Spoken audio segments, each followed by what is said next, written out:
आहे.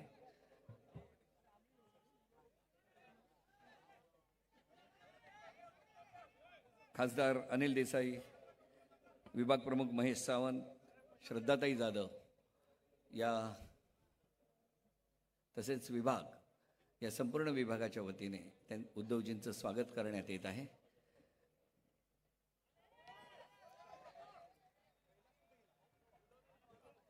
आणि त्याचबरोबर तुळजापूरवरून आई भवानीची मशाल आलेली आहे. आई भवानीची मशाल खासदार ओमराजे आणि कैलाश पाटील आमदार घेऊन आलेले आहेत. पक्षप्रमुख उद्धव साहेब ठाकरे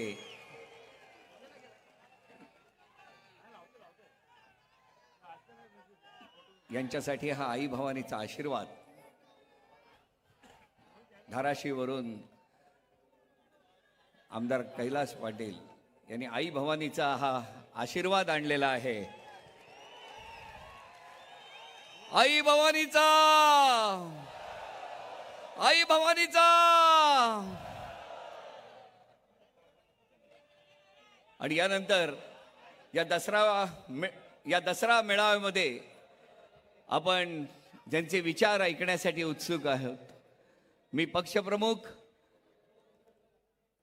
उद्धव साहेब ठाकरे यांना विनंती करतो की त्यांनी या निष्ठावंतांच्या दसरा मेळाव्याला संबोधित करावं. अरे आवाज कुणाचा?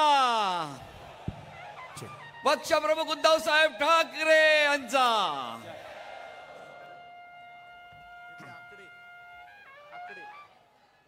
बातम्या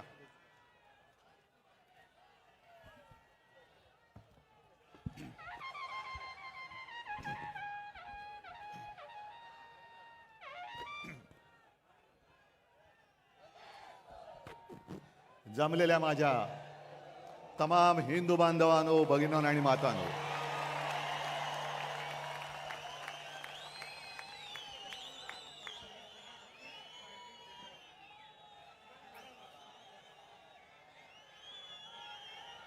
सर्वप्रथम आपल्याला सर्वांना दसऱ्याच्या शुभेच्छा देतोय.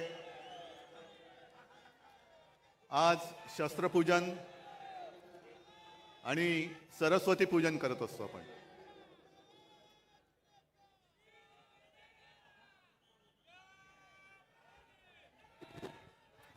प्रत्येकाकडे वेगळी वेगळी शस्त्र असतात.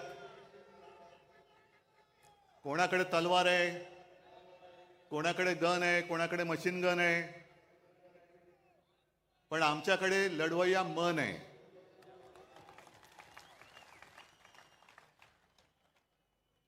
आणि गेल्या अनेक वर्षाच्या परंपरेप्रमाणे आज ठाकरे कुटुंबियांनी सुद्धा जी शस्त्रपूजा केली, त्या पूजेमध्ये बाकी शस्त्र तर आहेत, पण विशेष म्हणजे शिवसेना प्रमुखांचा कुंचला, ज्यांनी फटकारे मारले आणि आपल्या मनगटामध्ये एक चेतना पेटवली, तेच आपलं शस्त्र, त्याची पहिली पूजा केली. आणि नंतर मी आता तुमच्या सगळ्यांची पूजा करतोय, कारण तुम्ही सुद्धा माझी शस्त्र आहात. ही लढाई काही साधी सोपी नाहीये. एका बाजूला सगळे बलाढ्य अब्दाली सारखी माणसं, केंद्राची सत्ता, शासकीय यंत्रणा, म्हणजे तेव्हा जशा स्वाऱ्या यायच्या आणि गावाच्या गावं नेस्तनाबूत करायची, तसं यांनी सुद्धा एक मनसुबा आखला की आता उद्धव ठाकरे आणि शिवसेनेला नेस्तनाबूत करा. पण त्यांना कल्पना नाही की नुसती शिवसेना नाहीये, तर ही वागणूक आहे जी मला बाळासाहेबांनी दिलेली आहे. तुमचं कौतुक कसं करायचं, तुमचे ऋण कसे फेडायचे, या जन्मात तर मी फेडू शकणार नाही. तुमच्या सगळ्यांचं पाठबळ जर माझ्यासोबत राहिलं नाही किंवा नसतं, तर मी आज उभाच राहू शकलो नसतो. सगळं काही ओरबाडून घेतल्यानंतर सुद्धा तुम्ही आणि तुम्हीच आई जगदंबेसारखे माझ्या सोबत उभे राहिलात. त्याच्यामुळे मला या दिल्लीकरांची पर्वा नाहीये तुमच्या म्हणजे त्यांच्या. येऊ देत किती पिढ्या यायच्या तेवढे येऊ द्या, ते इथे गाडून त्यांच्या उरावरती मी भगवा फडकून दाखवेन.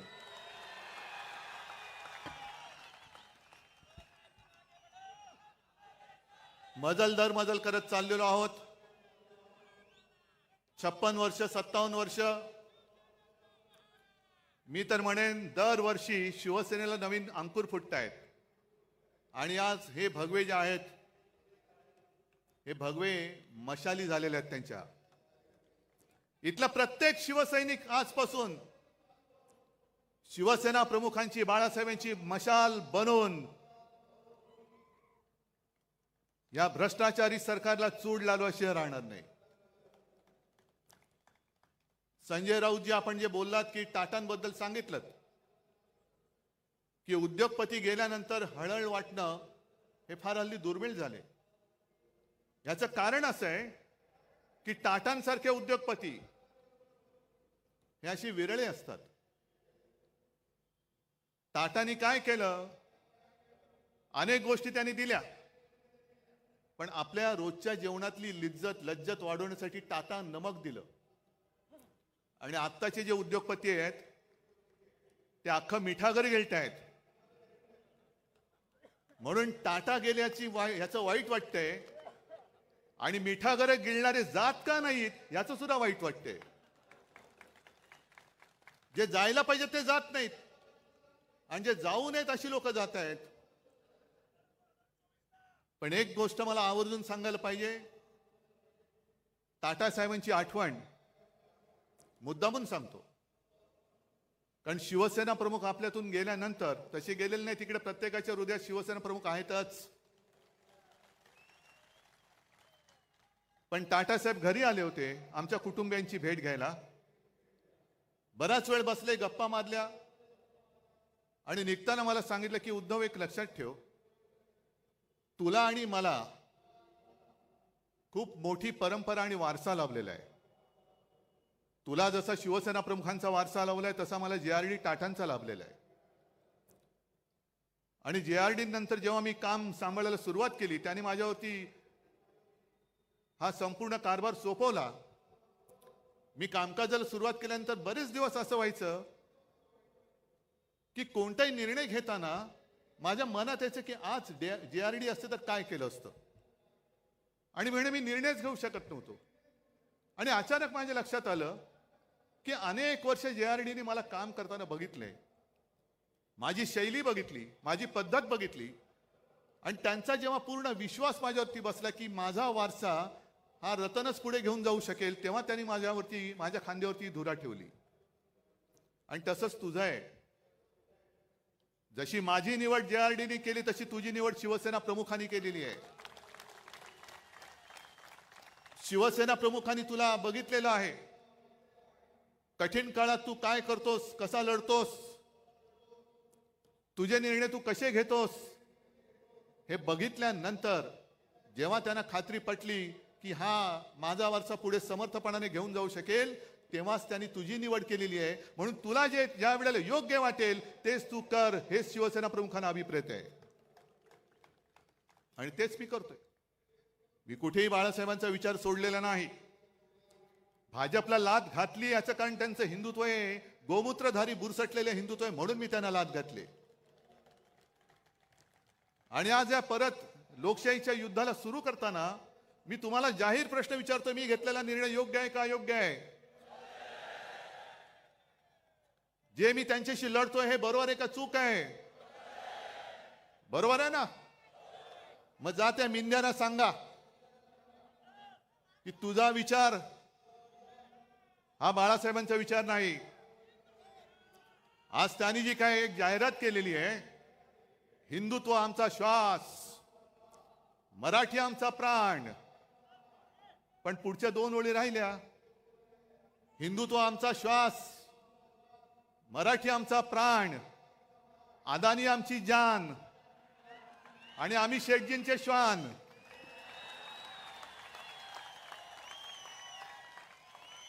हे शेपूट हलवणार एक, मी कुत्र्यांचा अपमान अजिबात करू इच्छित नाही. कारण कालच आपण पाहिलं टाटांचा सुद्धा आवडता कुत्रा, तसा मी सुद्धा कुत्र्यावरती प्रेम करतो. मी श्वानप्रेमी आहे. अर्थात समोर तेजस बसलाय, तो म्हणेल बाबा हे काय बोलतोयस, पण मी लांडगा प्रेमी नाहीये. लांडग्यावरती प्रेम करणारं एवढं औदार्य माझं नाहीये.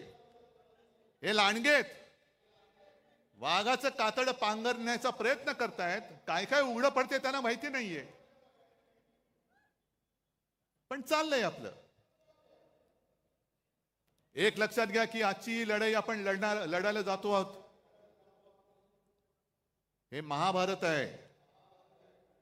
जसं कौरव माजले होते आणि अधर्माच्या बाजूने उभे राहिले होते, 100 होते, पांडव 5 होते. शकुनी मामा कोण आहे तुम्हाला माहितीये?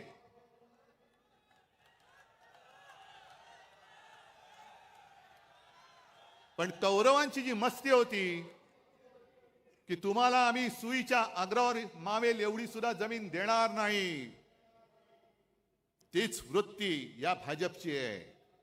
या देशात दुसरा कोणताही पक्ष शिल्लक राहता कामा नये, फक्त आणि फक्त भाजप राहिला पाहिजे. मग सुईच्या अग्रावर जमीन जरी मावली नाही तरी सुईची अग्र तुमच्या कुठे टोचेल. आणि आता तलवारी आहेत. तुम्ही आम्हाला संपवायला निघालात, किती मस्ती करणार? ज्यांनी तुम्हाला संकट काळामध्ये साथ दिली, मी काल परवाकडे बोललो की पाप आमचं आहे की महाराष्ट्रामध्ये यांना कोणी विचारत नव्हतं, तेव्हा आम्ही यांना खांद्यावरती घेऊन पूर्ण महाराष्ट्र फिरवला. आज सुद्धा आमची इच्छा आहे की भाजपला आम्हाला राजकारणामध्ये खांदा द्यायचा आहे. ही वृत्ती संपवावीच लागेल. मी आणि फक्त मीच, दुसरं कोणी नाही, हे नाही चालणार. पण महाभारत मी एवढ्यासाठी म्हणालो की जशी परिस्थिती अर्जुनाची झाली होती, अरे मी कोणाशी लढू? माझे सगळे आप्तसोके माझ्या समोर आहेत, शस्त्र घेऊन उभे राहिलेले आहेत. ज्यांना मी घरातलं माझं मानलं, ज्यांना मी मोठं केलं, तीच नालायक माणसं आज माझ्यासमोर माझ्यावरती वार करायला चालून येत आहेत. मी कसा लढू? आणि म्हणून कृष्णाला अर्जुनाला गीता सांगावी लागली की शेवटी आपलं कोणी नसतं. आपल्या समोर जो उभा राहत होता आपला शत्रू, आणि आपल्या सोबत राहत होता आपला मित्र. शत्रू समोर उभा आहे, त्याच्याकडे न बघू नकोस, त्याला पहिला तुला ठेचलाच पाहिजे, ठेचावाच लागेल. आणि हीच शिकवण आम्हाला छत्रपती शिवाजी महाराजांनी दिली. म्हणजे माझे आजोबा प्रबोधनकार जे नेहमी सांगायचे की कृष्णाने गीता सांगितल्या अर्जुनाला, कारण अर्जुन गर्भगळीत झाला, कसा लढू? मग तेव्हा कृष्णाला त्याला बळ द्यावं लागलं आणि मग अर्जुन उभा राहिला. कृष्णाने गीता सांगितल्या अर्जुनाला, पण अंमलात आणली ती आमच्या छत्रपती शिवाजी महाराजांनी. महाराजांच्या सुद्धा अंगावरती सगळे आप्तसोकीच आले होते, आपलीच लोक आली होती. पण महाराजांनी बघितलं नाही हा कोण आहे. जो स्वराज्यावरती चालून येतो तो माझा शत्रू, त्याला त्याचा शिरच्छेद केलाच पाहिजे. तशीच ही लोक ही आज आपल्या अंगावरती चालून येत आहेत. यांना यांचा राजकारणामध्ये शिरच्छेद केलाच पाहिजे, करावाच लागेल. आणि एवढं मोठं दैवत आपलं छत्रपती शिवाजी महाराज, हे भाजप आणि मोदींना वाटतंय हे मत मिळवणारे मशीन आहे. मशीन नाहीये, ते आमचं दैवत आहे. अरे आपण जय श्रीराम बोलतो, पण पुराणामध्ये प्रभू रामचंद्र होऊन गेले. आज सुद्धा आपण दसरा, श्रीरामाने रावणाचा वध केला म्हणून आपण तो पाळतो. किती त्यांनी राक्षस मारले, किती दैत्य मारले. त्यांच्याबरोबर प्रभू रामचंद्राबरोबर वानर सेना होती. आणि आपण त्यांना देव मानतोच, आम्ही जय श्रीराम बोलतोच. पण मग आमचे छत्रपती शिवाजी महाराज कोण होते? फार पूर्वी नाही, छत्रपती शिवाजी महाराजांनी सुद्धा त्यावेळेला जे आले होते स्वराज्यावरती चालून, त्यांचा वध केला नसता तर आपण आज नसतोच. आपलं काय झालं असतं कोणालाच माहिती नाहीये. मग जसे प्रभू रामचंद्रांनी तेव्हा दैत्य मारले, राक्षस मारले, तसेच माझ्या शिवाजी महाराजांनी सुद्धा दैत्यच मारले, राक्षस मारले. अफजल खान सुद्धा राक्षसच होता. आणि ज्याप्रमाणे भाजप केवळ मतांसाठी छत्रपती शिवाजी महाराजांचा पुतळा उभारला म्हणजे मतं मिळवलीत, पण नालायकानं तुम्ही पुतळा उभारण्यामध्ये सुद्धा पैसा खाल्लात. 8 महिन्याच्या आत तो पुतळा कोसळून पडतो आणि आम्ही त्याच्याहून मोठा पुतळा बांधू म्हणजे काय, पुन्हा कॉन्ट्रॅक्टरच्या खिशामध्ये आम्ही पैसे घालू. आम्ही महाराजांचे पुतळे नुसते नाही उभारत, त्याची पूजा करतो. आणि आज मी तुम्हाला वचन देतोय, आपलं सरकार आल्यानंतर प्रत्येक जिल्ह्यामध्ये मी छत्रपती शिवाजी महाराजांचं मंदिर बांधल्याशिवाय राहणार नाही. ते आमचं दैवत आहे. होय, आम्ही आमच्या देवारामध्ये सुद्धा छत्रपती शिवरायाची पूजा करणार. जसं आम्ही जय श्रीराम म्हणतो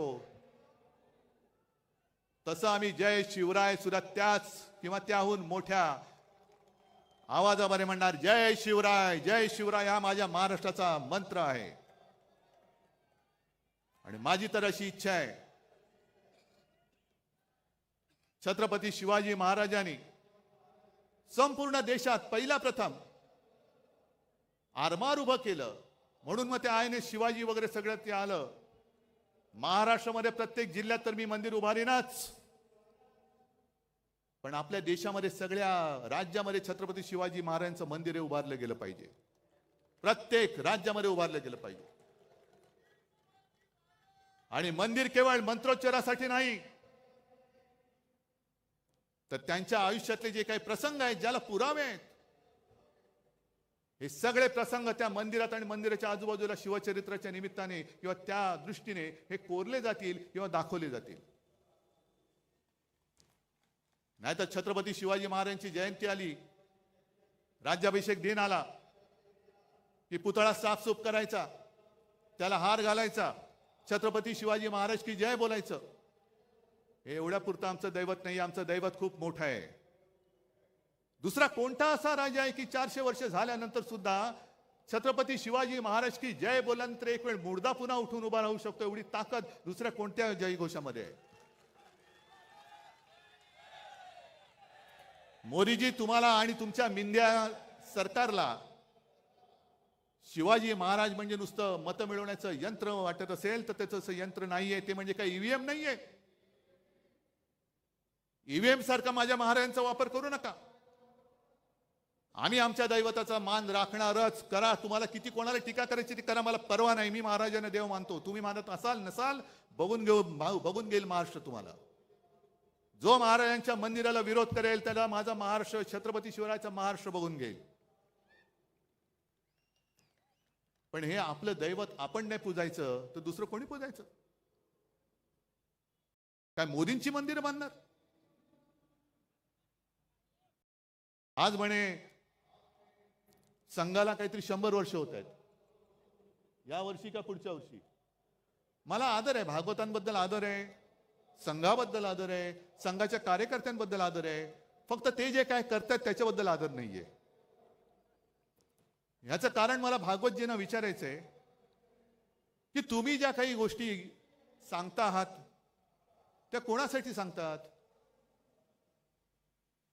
कारण त्यांनी मध्ये सांगितलं की हिंदूंनो आता स्वसंरक्षणासाठी एकत्र या.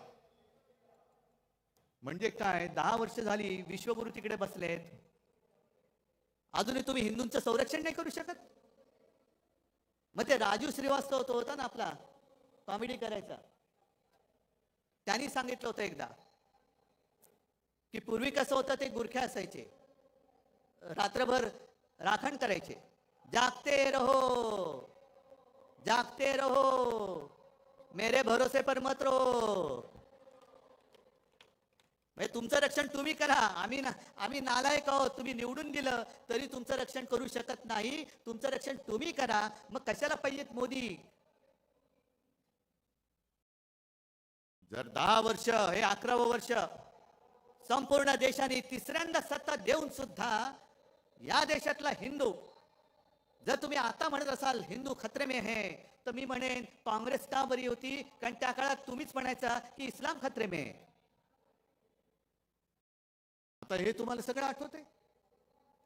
मग त्याने आज सांगितलं की बांगलादेशमध्ये जे काय घडलं काही जगामध्ये असं होतंय की देशातली सरकारं पाडली जात आहेत, तिकडे अस्थिरता माजवली जाते आणि मग अल्पसंख्याक कोणी असोत ते धोक्यामध्ये येतात, असुरक्षित होतात. आता आपल्याकडे एक म्हण आहे, लेकी बोले सुने लागे. पण हे बांगलादेशाला बोलतात म्हणजे सुने लागे लेकी लागे की काय? की बांगलादेशात काय चाललं, तुमचे जे बसलेत तिकडे ते या देशामध्ये काय करतायत, मला या पद्धतीने गद्दारी करून खाली खेचलं हे तुम्हाला दिसलं नाही? ज्या शिवसेना प्रमुखांनी तुम्हाला साथ सोबत दिली, त्यांचा पुत्र मुख्यमंत्री म्हणून बसला होता, काम करत होतो की नव्हतो? आणि एवढं करून सुद्धा गद्दारी करून तुमच्याच ह्या शकुनी मामाने आमचं सरकार खेचलं आणि गद्दारांना उरावर घेऊन राज्य करताय. मग RSS ला मला विचारायचे की 100 वर्ष झाले, घ्या चिंतन शिबिर घ्या. आणि 100 वर्ष तुम्ही का घालवलीत? का कष्ट केले, का मेहनत केली, का पिढ्या बर्बाद केल्या? आताची जी काय भाजप आहे, ही भाजपा तुम्हाला मंजूर आहे, आम्हाला तर मंजूर नाहीये. कारण पूर्वीचा जो भाजप होता अटलजी आणि अडवाणीजींचा, तो एक कसा एक वेगळा होता, भगव्याला मानणारा होता. त्याच्यामध्ये एक वेगळ्या प्रकारचं मी म्हणेन पावित्र्य होतं, आत्तापेक्षा तरी नक्कीच होतं. पण आत्ताचा भाजप हा हायब्रिड झालेला आहे. म्हणजे जसं संकरित गाय असते ना, हायब्रिड. म्हणजे मी काय ऐकलेलं असं की सगळे म्हणजे दुसऱ्या परदेशी वळूची बीज वगैरे त्यांच्या गर्भाशयात टाकतात, त्याचा भाजप झालाय. सगळे इतर पक्षाचे लोक मोठमोठे नेते या भाजपच्या गर्भात घुसले मध्ये, आणि तो भाजप हा आमच्यावरती राज्य करणार. एवढा वाईट असा विचार आजपर्यंत कोणी दिलेला नव्हता. भारतीय जनता पक्ष, लाज वाटली पाहिजे भारतीय म्हणायला, आणि जनतेचा पक्ष तो राहिलेलाच नाहीये. सगळे विचित्र भ्रष्टाचारी माणसं एकत्र करून तुम्ही आमच्यावरती राज्य करतात. अहो, गद्दारांना आणि चोरांना नेता मानून तुम्हाला आमच्याशी लढावं लागतं, ह्याच्यातच तुमचा पराभव आहे.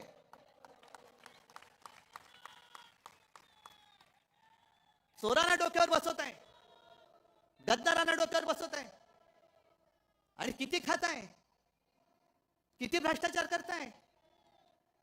बरं, हिंदुत्व म्हणजे नेमकं आहे तरी काय? मी हा प्रश्न तुम्हाला प्रत्येक दसरा मेळाव्यामध्ये विचारणार आहे. मरे गाईला राज्यमातेचा दर्जा दिला, चांगली गोष्ट आहे.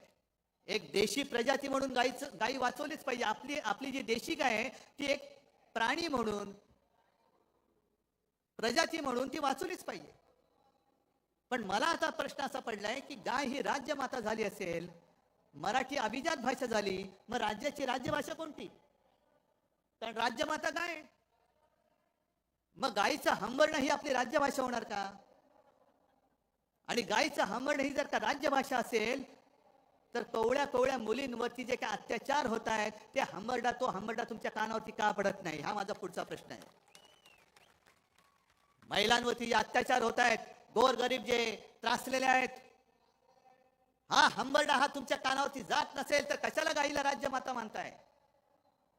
पहिला आईला वाचवा, मग गाईला वाचवा, हे आमचं हिंदुत्व आहे. पण केवळ महागाई तुम्ही रोखू शकत नाही म्हणून गाईच्या आड लपणार असाल तर तुमचा हा भाकटपणा आम्हाला मंजूर नाहीये. काय अशी लोक एकदम मध्ये सुपटतात, गोरक्षक. गेल्या काही दिवसांपूर्वी मला वाटतं हरियाणा का कुठल्या एका राज्यात एका 22-23 वर्षाच्या कवड्या मुलाचा पाठलाग करून गोळ्या घालून खून केला. का? तो कवळा मुलगा त्याच्या मित्रांसोबत फिरायला रात्री फिरत होता. हे तथाकथित गोरक्षक यांनी त्यांचा पाठलाग केला. त्याला काय वाटलं, त्यांनी पण गाडी पळवली, ह्यानी पण गाडी पळवली. मग ती गाडी अडवली गेली आणि उतरून त्याला खाड गोळ्या घालून त्याला मारला. याचं कारण संशय असा होता की तो गाडीतून गोमांस घेऊन जातोय, गोमांसाची तस्करी करतोय. निघाला कोण? आर्यन मिश्रा.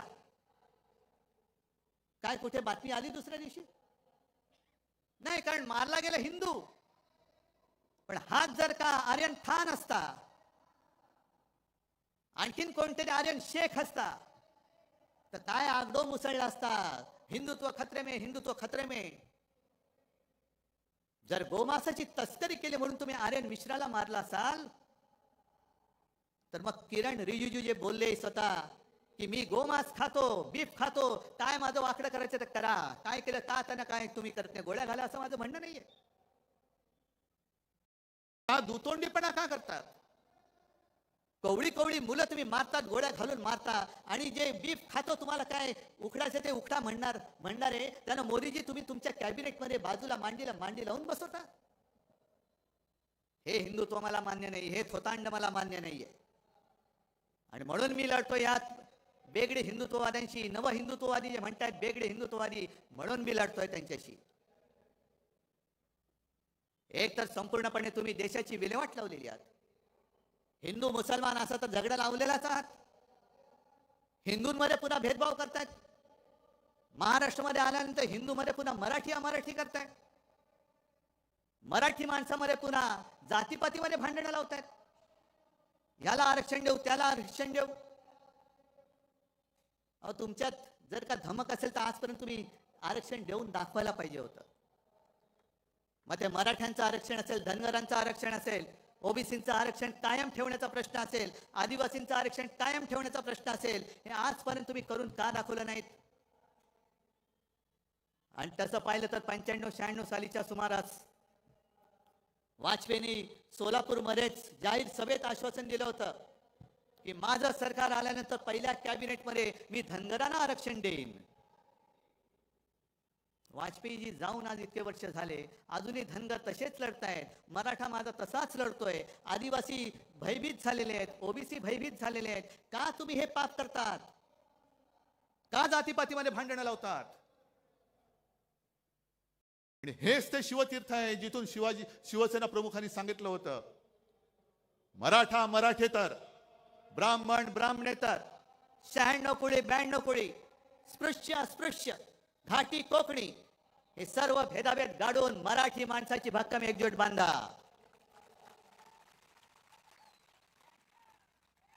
ती मराठी माणसाची एकजूट बांधली गेली नसती, शिवसेना उभी राहिली नसती. आणि हिंदुत्वाचे रखवाले म्हणून जेव्हा भाजपवाले शेपटे घालून बिळात बसले होते, तेव्हा जर काही मराठी माणसाची ताकद हिंदू म्हणून उभी राहिली नसती, तर मोदीजी तुम्ही आज दिल्लीमध्ये दिसला नसतात. ही माझ्या महाराष्ट्राची मराठी माणसाची ताकद आहे, ज्याला तुम्ही चिरडायला निघालात. आम्ही काय गुन्हा काय केला होता आणि काय पाप केलं होतं? आज सुद्धा अमित शहा जे बोलतात, मग किती माणसं निर्लज्ज असावीत, माणसाने किती निर्लज्ज असावं. एक 2-4 दिवसापूर्वी आले होते आणि त्यांनी सांगितलं की या वेळेला महायुती, पण 2029ला 100%, म्हणजे यांची एक्सपायरी डेट आज लिहून ठेवलेली आहे. अहो अमितजी, एक तर पहिलं तुमचा भाजपा सांभाळा. कारण 10-12 दिवसापूर्वी मी नागपूरला गेलो होतो. आपण बाबा शहरी बाबू आहोत. मी शेतकऱ्यांचं कर्जमुक्त जरूर केलं, माझं कर्तव्य म्हणून केलं. गोरगरिबांना 10 रुपयामध्ये शिवभोजन दिलं, जरूर दिलं, माझं कर्तव्य म्हणून दिलं. कोरोनामध्ये सुद्धा मी काम जे केलं तुमच्या सगळ्यांच्या आशीर्वादाने, माझं कर्तव्य म्हणून केलं.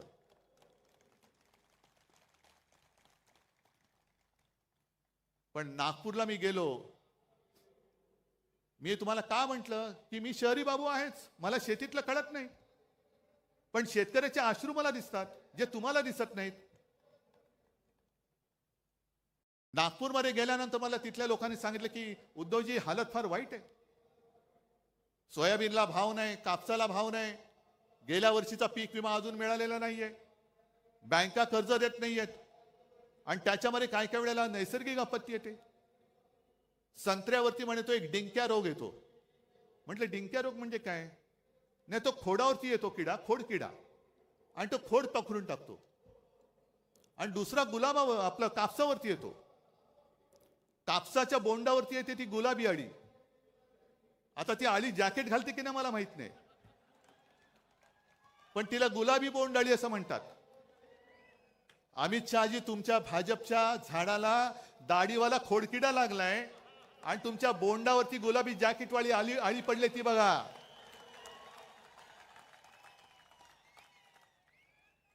ते बघा तुमच्या डोळ्यात देखत आम्हाला वाईट वाटतंय. अरे एकेकाळचा आमचा मित्र असा डोळ्या देखत कुरतडला जातोय, पोखरला जातोय, पण यांना त्याचं काही सोयरसुतक नाहीये. सत्ता पाहिजे, सत्ता पाहिजे, सत्ता जिहाद. कोणी चालेल पण सत्ता पाहिजे, याला म्हणतात सत्ता जिहाद. आणि एक एक बातम्या ज्या काही मी वाचतोय, तुम्ही वाचतात. मला वाटतं माझ्या आधीच्या वक्त्यांनी त्याचा समाचार घेतलाय, आदित्यने पण घेतलेला आहे. एक तर बातम्या मी वाचतोय, आता खूप आणले, काय काय वाचायचं. हे बघा, 225 कोटींच्या थकीत देण्यांमुळे पालिकेचा मोडला आर्थिक कणा. हे कुठला भिवंडी पाणी वीज बिल थकले, कर्मचारी ठेकेदारांची देणी तुंबली, म्हणजे भिवंडीची कथा. आणि बाजूला बातमी, नव्या मुंबई विमानतळावरती सुखोई विमान उतरले. ते सुखोई नव्हतं, दुसरं होतं. म्हणजे हा सगळा जो काही धूळफेकीचा कारभार चाललेला आहे. त्याच्यानंतर हे दुसरं आहे,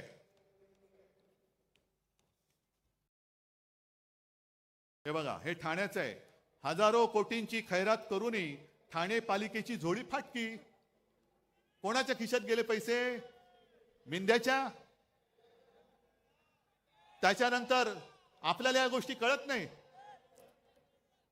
नुकताच एक बातमी आणखीन एक आलेली की राज्यातल्या गावठाणा बाहेरील ज्या जागा आहेत त्याच्यावरचा अकृषी कर हा पूर्णपणे माफ केला. काय मोठा औदार्य आहे. अहो पण मुळामध्ये गावठाणामध्ये अकृषी कर नव्हताच. गावठाणा शब्द वापरल्यामुळे आपल्याला असं वाटतं कुठेतरी खेडोपाडी हा कर होता आणि तो रद्द केला. तसा नाही. हा कर रद्द झाला तो आपल्या शहरांमधला झालेला आहे. महा शहरामधला कर, इकडे मोठमोठे उभे राहतात टॉवर्स, हे कोण बांधतंय? हजारो कोटींचा महसूल बुडवून तुम्ही तुमच्या मित्रांसाठी हा कृषी दर कर रद्द केलेला आहात.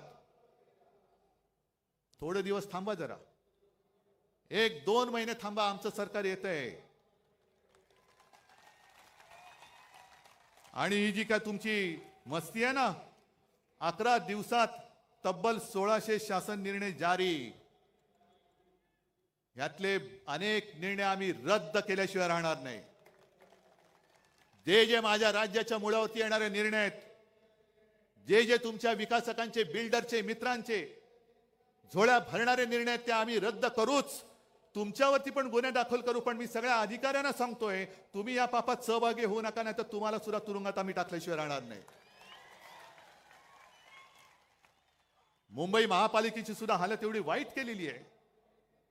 साधारणतः 90,000 कोटीचं आपलं ज्याला एफडी म्हणतो, त्या एफडी यांनी तोडल्या.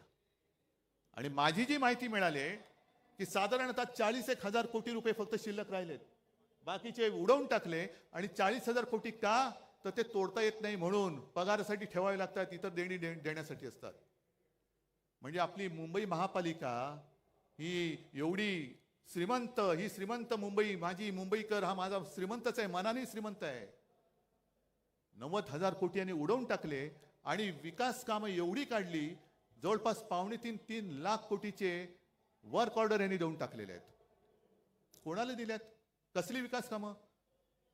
रस्त्यामध्ये सुद्धा कोणी खडी टाकली, कोणी सिमेंट टाकलं, ह्याचा सुद्धा आम्ही चौकशी करणार आहोत. आणि मी तुमच्या सगळ्यांच्या साक्षीने मुंबई महापालिका आयुक्तांना आवाहन करतोय, हा माझ्या मुंबईकराचा पैसा आहे. हे 3 लाख कोटी तुम्ही कोणाच्या उरावरती, कोणाच्या सांगण्याने टाकले, ते सगळे त्या कॉन्ट्रॅक्टर सकट कोणत्या कामासाठी सकट टाकले, ते आम्हाला त्याची यादी पाहिजे. आमचं सरकार आल्यानंतर आम्ही घेऊच. पण तुमच्यामध्ये जी काही एक, आम्ही सुद्धा जी शपथ घेतो, तुम्ही पण घेता ना शपथ. मग 3 लाख कोटी तुम्ही असे माझ्या महाराष्ट्राचे उधळून टाकले. राज्य सरकारने सुद्धा कर्ज घेण्याची जी एक मुदत असते दर महिन्यामध्ये, माझी माहिती अशी आहे, अंबादास तुम्ही चौकशी करा, त्यांनी फ्रंट लोडिंग हा एक शब्द आहे. म्हणजे काय की उद्या जे घेणार असू ते आज घ्या. डिसेंबरची कर्ज घेण्याची मुदत ही आज वापरलेली आहे, आज वापरले. म्हणजे तुम्ही कर्ज काढून फटाके फोडताय आणि माझ्या सर्वसामान्य लोकांना गुंगवून टाकताय की बघ आम्ही दिवाळी साजरी करतोय. अरे पण कर्ज काढलंयस. म्हणजे पूर्वी जसे इतिहासामध्ये असे दाखले आहेत की आपला प्रतिस्पर्धी जिंकतोय म्हटल्यानंतर आता आपण वाचणं शक्य नाही, हार नक्की आहे. तर आपणच आपलं शहर जाळून टाकायचं, विध्वंस. म्हणजे शत्रू आलाच, प्रतिपक्ष आलाच. होय, आम्ही तुमचे शत्रू आहोतच. जे जे महाराष्ट्र लुटतात त्यांचे आम्ही शत्रू आहोतच. तर त्यांच्या हाती काही पडू नये, सगळं खाऊन फस्त करायचं. मग आले की यांचा ठणठण गोपाळ. आणि एकूण जी भयानक परिस्थिती, जी मगाशी आदित्यने सांगितली, तुम्हालाही माहिती आहे, धारावीच्या माध्यमातून अख्खी मुंबई लुटतायत. काय नाही दिलंय अदानीला? चंद्रपूरची शाळा दिली, तिथल्या खाणी दिल्या, विमानतळं दिली, बंदरं दिली, धारावीची झोपडपट्टी दिली, इथली वांद्रे रेक्लेमेशनची जागा दिली. त्या पलीकडे मुंबईमध्ये आणखीन मिठागरं, Kurla mother dairy, Dahisar check naka, Mulund check नाका, सगळ्या जागा. जसं संजय तुम्ही बोललात, सब भूमी अदानी की. कशासाठी मग आम्ही जगायचं? का आम्ही संयुक्त महाराष्ट्राचा लढा देऊन मुंबई मिळवली? रक्त सांडून मिळवलेली मुंबई आहे. अदानीने आम्हाला बक्षीस दिलेली मुंबई नाहीये. आज जे आम्ही द्वेषाने लढतो आहोत, अनेक लोक मला विचारतात, अहो उद्धवजी, तुम्हाला काय प्रॉब्लेम आहे? तुम्ही का नाही जात? म्हटलं, का जाऊ, कसा जाऊ? अरे, ज्या घराण्यामध्ये माझ्या आजोबांनी संयुक्त महाराष्ट्रासाठी लढा दिला, त्यावेळी ते पहिल्या पाचामधले नेते होते. माझ्या वडिलांनी दिला, माझ्या काकांनी दिला. त्या घराण्यातला मुलगा मुंबई माझ्या डोळ्यात विकली जात असताना शेपूट घालून किंवा पैसे घेऊन मी गप्प बसू शकतो? म्हणून मी लढतोय. माझ्यासाठी मी नाही लढत. मी मुंबईसाठी लढतोय, मी महाराष्ट्रासाठी लढतोय. जे दिसतंय ते पाहवत नाहीये. आणि सगळेच त्यांना सामील होणार असतील तरी देखील मी लढेन. जोपर्यंत तुम्ही माझ्या सोबत आहात तोपर्यंत मी लढेन. आणि मोदीजी, तुम्ही जे बोलला होतात लोकसभेच्या वेळेला, जे फेक नॅरेटिव्ह सांगत होतात, पण तुम्ही जे बोलला होता ते रेकॉर्ड आहे की ये लोग आपका मंगलसूत्र खींच लेंगे, ये आपके घर की टोटी निकालेंगे. घरातले नळ काढणार, मंगलसूत्र काढणार आणि कोणाला देणार? जिनके ज्यादा बच्चे हैं उनको आपका मंगलसूत्र दे देंगे. मग मी त्याच भाजपला आणि मिंध्यांना विचारतोय, मग तुम्ही काय संपूर्ण महाराष्ट्र लुटून माझ्या महाराष्ट्रातल्या महिलांचं मंगळसूत्र अदानीला देणार आहात, की अदानीचं मंगळसूत्र माझ्या महाराष्ट्राच्या गळ्यात बांधणार आहात? आम्ही अदानीचं मंगळसूत्र बांधणार नाही. अदानीच्या हातात मी माझ्या माता भगिनीचं मंगळसूत्र अजिबात देणार नाही. अदानी कोणी माझे शत्रू नाहीयेत. पण निविदेच्या बाहेरचे अनियमित मुद्दे आता त्याच्यामध्ये टाकून अदानींच्या हातामध्ये सगळा महाराष्ट्र आणि मुंबई देणार असाल तर आमचं सरकार आल्यानंतर आम्ही पहिलं धारावीचं टेंडर रद्द केल्याशिवाय राहणार नाही. आज मी जाहीर करून टाकतो. धारावीकरांना हाकलून द्यायचं, धारावीकरांना उचलून मिठागरात टाकायचं, लांब लांब फेकून द्यायचं. मग आमचं सरकार आल्यानंतर मी धारावीमध्ये माझ्या पोलिसांना जागा देईन, गिरणी कामगारांना जागा देईन. जे मराठी माणसं तुम्ही मुंबईतनं तडीपार करताय त्या सगळ्या मराठी माणसांना मी धारावीत आणेन.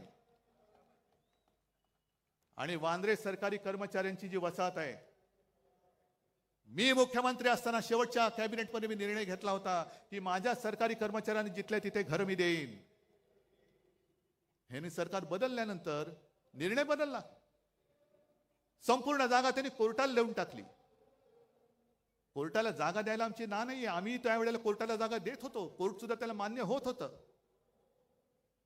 पण त्या सगळ्या सरकारी कर्मचाऱ्यांना सांगतोय की घाबरू नका, सगळे एकजुटीने जर का सोबत राहिला तर हे सरकार आपण आपलं आणूच. आणि जो निर्णय मी माझ्या मंत्रिमंडळात घेतला होता की सरकारी कर्मचाऱ्यांनी जिथले तिथे घर आणि कोर्टाला सुद्धा तिकडे बाजूला जागा, ही माझं सरकार आपलं सरकार आल्यानंतर मी केल्याशिवाय राहणार नाही. का नाही करायचं हे? नाहीतर मग शेवटी कशाला नावं घ्यायची, कशाला छत्रपती शिवाजी महाराजांची मंदिरं बांधायची? मंदिर एवढ्यासाठीच बांधायचं की आता जे महिलांवरती अत्याचार चाललेले आहेत आणि हे लगेच कोण देवा भाऊ, हा भाऊ, अरे काय इतर वेळेला सगळं खाऊ. पण जसं त्या ठाण्यामध्येच ना, ठाणे जिल्हा ना, तो शिंदेला गोळी घातली, शिंदेला गोळ्या घातल्या ना, शिंदेला गोळ्या घालायलाच पाहिजे होत्या. आणि आनंद दिघे असते आज तर त्यांनी सुद्धा शिंदेला या पापाबद्दल गोळी घातलीच असते. आनंदीगेने पहिली शिंदेला गोळी घातली असती की असा हा नराधम महिलेवरती अत्याचार करतो, आईवरती वार करतो, हा नराधम जगायच्या लायकीचा नाही. म्हणून शिंदेला गोळी घातली, बरंच झालं. शिंदेला गोळी घातली याचं दुःख नाहीये, शिंदेला मारायलाच पाहिजे होता. पण शिंदेला मारल्यानंतर जसं आपल्या मराठीमध्ये म्हणतात, म्हातारी मेल्याचं दुःख नाही पण काळ सोकावतोय. शिंदेला गोळी का घातली? कारण तुमचे बाकीचे सगळे जे होते त्यांना वाचवण्यासाठी, तुम्ही पुरावा नष्ट करण्यासाठी म्हणून शिंदेला गोळी घातली असेल तर त्याचा सुद्धा उलगडा झाला पाहिजे. पण तरी देखील शिंदेला गोळी आनंदीगेनी घातलीच असती.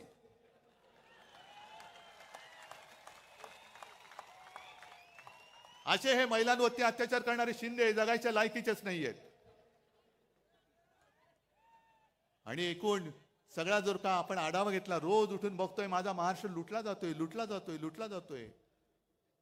काय त्यावेळेला निर्मला सीतारामन बाई बोलल्या होती की देश में अब 4 जाती है, एक गरीब, युवक, महिला आणि काय शेतकरी. आणखीन काय, कोणासाठी तुम्ही काम केले ते पहिले सांगा. आज संपूर्ण राज्याची तिजोरी खाली केली, महापालिकेची तिजोरी खाली केली, पण एक तरी माणूस मला दाखवा तुमच्या मित्रांखेरीज की जो समाधानी आहे. आज तुम्ही समाधानी? आणि म्हणून ही निवडणूक केवळ उद्धव ठाकरेची नाहीये. जे चंद्रचूड बोलले की मला निवृत्तीनंतर इतिहासात माझी काय म्हणून दखल घेतली जाईल, चंद्रचूड साहेब अजूनही वेळ गेलेली नाही. जर तुम्हाला इतिहासामध्ये तुमचं नाव अभिमानाने घ्यावं असं वाटत असेल तर आज ती वेळ आहे. लोकशाही वाचवा, लोकशाही वाचवा, लोकशाही वाचवा. तारखा मागून तारीख आणि बाहेर भाषण देऊ नका. निर्णय घ्या, निर्णय घ्या. भाषणाने निर्णय मिळत नसतो. जे तुम्ही बाहेर बोलताय तेच तुम्ही आतमध्ये द्या. तोच निर्णय आम्हाला पाहिजे. आणि संपूर्ण देशातली लोकशाही तुमच्याकडे बघते, न्याय देवता तुमच्याकडे बघते की तुम्ही गणपती पूजनाला मोदींना बोलवलं, ठीक आहे, गणपतीची पूजा जरूर करा, पण जेव्हा न्याय देवता म्हणेल माझ्या मंदिरात तुम्ही येता तेव्हा तुम्ही माझ्या न्याय देवतेला अभिमान वाटेल असं वृत्त जे काय आहात ते करताय की नाही. झाले नाही तर आता या 21 तारखेला का 8 नोव्हेंबरला ते रिटायर होणार. म्हणजे अख्ख्या जगातली अशी एक विचित्र केस आहे की 3 सरन्यायाधीश त्यांची कारकीर्द संपून गेले, पण ज्या लोकशाहीमुळे ते सरन्यायाधीश झाले त्या लोकशाहीला ते न्याय देऊ शकले नाहीत.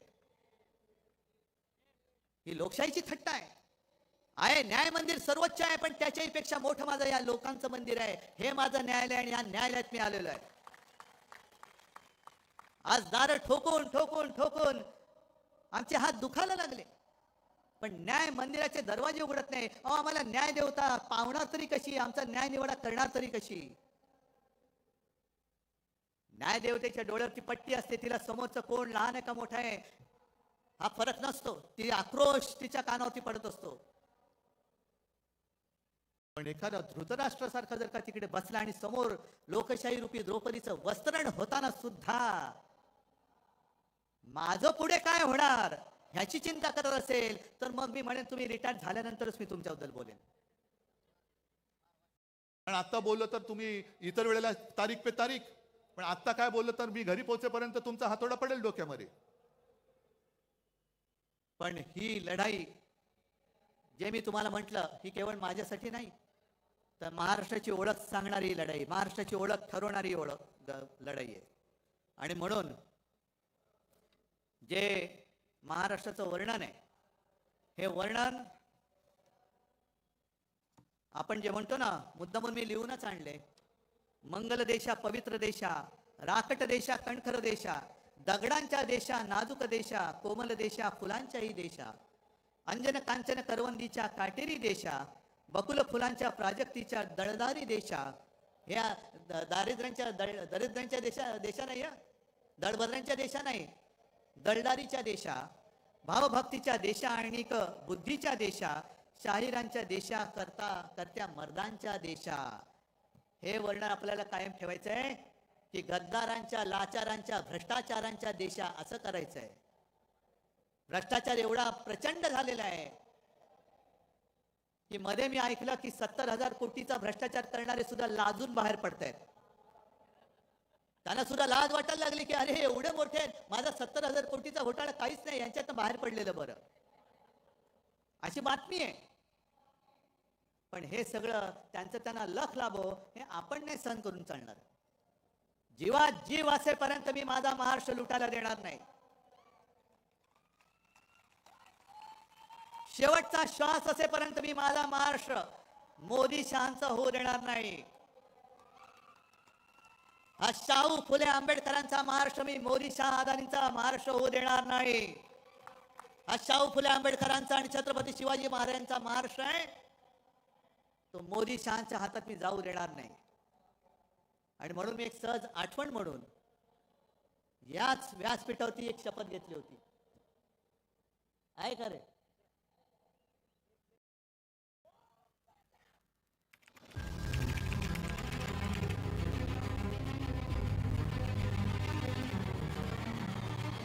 छत्रपती शिवाजी महाराजांना वंदन करून आणि माझ्या आई वडिलांचे स्मरण करून मी उद्धव बाळासाहेब ठाकरे ईश्वर साक्ष शपथ घेतो की कायद्याद्वारे स्थापित झाले आहे अशा भारतीय संविधानाबद्दल मी खरी श्रद्धा व निष्ठा बाळगेन. मी भारताची सार्वभौमता व एकात्मता उन्नत राखीन. मी महाराष्ट्र राज्याचा मुख्यमंत्री म्हणून माझी कामे निष्ठापूर्वक व शुद्ध बुद्धीने पार पाडेन आणि संविधान व कायदा यानुसार सर्व तऱ्हेच्या लोकांना मी निर्भयपणे व निस्पृहपणे तसेच कोणाच्याही विषयी ममत्वभाव किंवा आकस न बाळगता न्याय वागणूक देईन. मी उद्धव बाळासाहेब ठाकरे ईश्वर साक्ष शपथ घेतो की महाराष्ट्र राज्याचा मुख्यमंत्री म्हणून माझ्या विचारार्थ आणली जाईल किंवा मला ज्ञात होईल अशी कोणतीही बाब असा मुख्यमंत्री म्हणून माझी कामे यथायोग्य पार पाडण्यासाठी आवश्यक असेल ते खेरीज करून एरवी मी कोणत्याही व्यक्तीला किंवा व्यक्तींना प्रत्यक्षपणे व अप्रत्यक्षपणे कळवणार नाही किंवा त्यांच्याकडे उघड करणार नाही.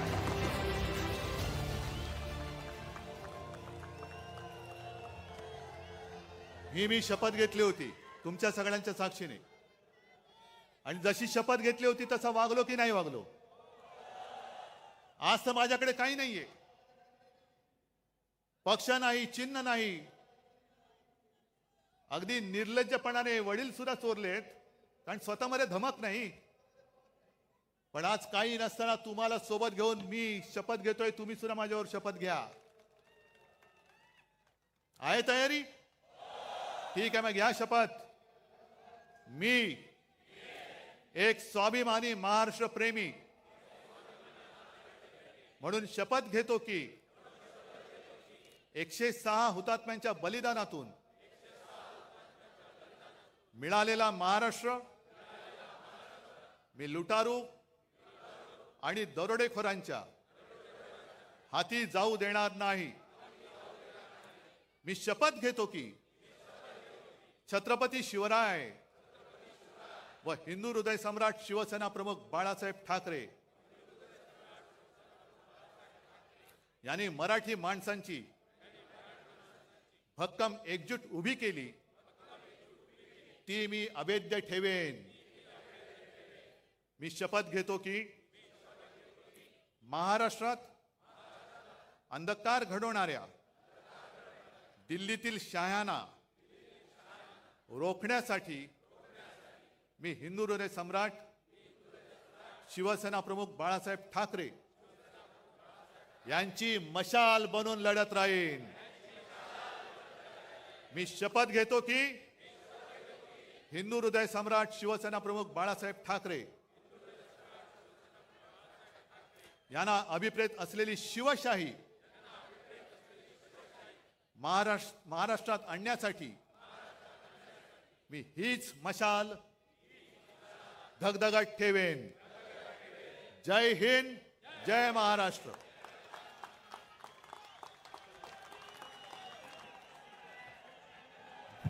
छत्रपती शिवाजी महाराज की जय भवानी.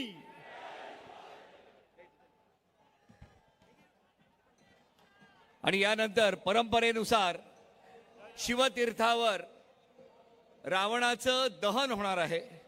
सर्वांना विनंती आहे आपण मागच्या बाजूला बघून उभं राहावं.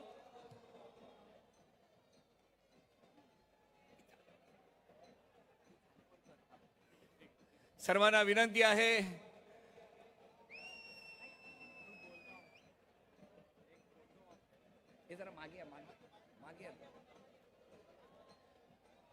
रावणाचं दहन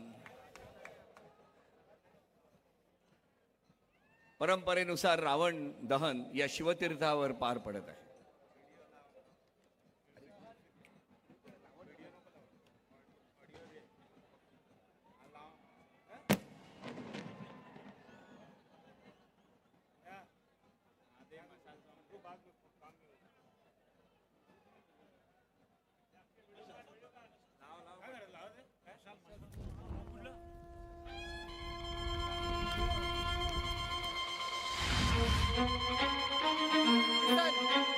शंखनाद होऊ दे, रणदुंदुभी वाजू दे, नाद घोष गरजू दे विशाल. दुष्ट शक्ती जाळण्या, मार्ग स्पष्ट दावण्या, पेटू दे शिवसेनेची मशाल. सर्वांना विनंती आहे राष्ट्रगीतासाठी सर्वांनी उभं राहावं.